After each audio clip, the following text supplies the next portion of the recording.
Changing your reality. This is very interesting to me. I don't know if this is gonna be useful. Have you ever bought a pair of running shoes and then suddenly it seems like everyone is also wearing running shoes?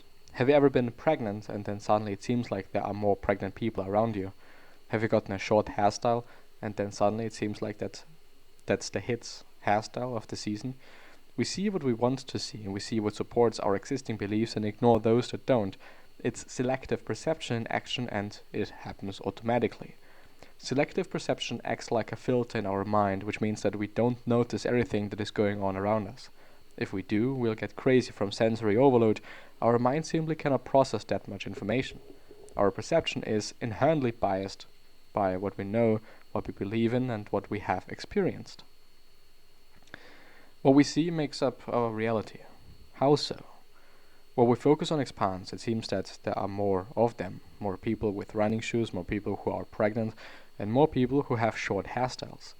These are not necessarily true, but our perception makes them true for us. This is good news. This means we can shape our reality by training our brain to see what serves us, while selective perception is automatic. We can take advantage of it by programming our brain to see more of what we need to see. We can train our brain to see the positives in the negatives. We can train our brain to see the lessons in failures. We can train our brain to see the fun in the labor. But how can we do this? By asking questions.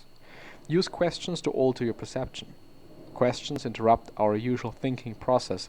They jolt us out of our routine. They let us consider other angles. They reveal the unseen parts of the equation.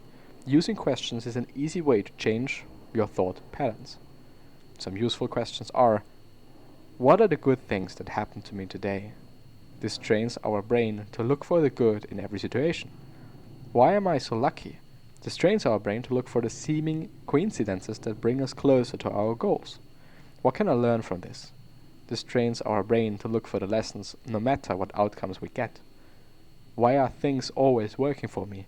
This trains our brain to look for reasons to celebrate rather than causes to worry about. Ask the questions that will train your brain to see what serves you and see how your reality change. What I'm seeing there is,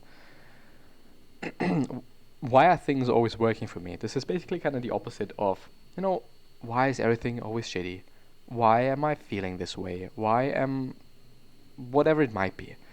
Very often we are caught up in this thought of everything is against us, everything is so bad, everything is whatever.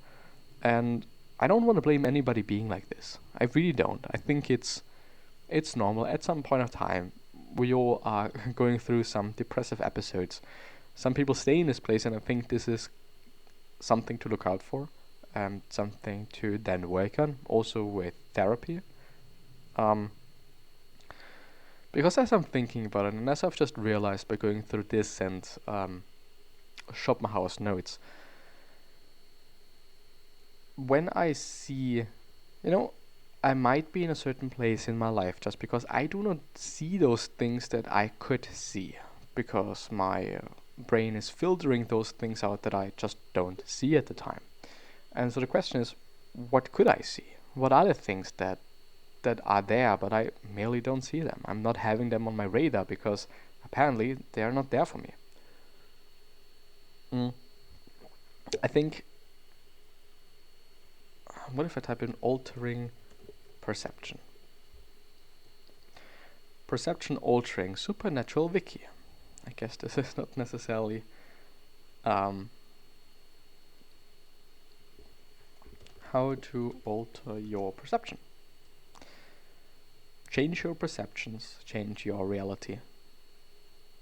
A 2015 article. There's something else.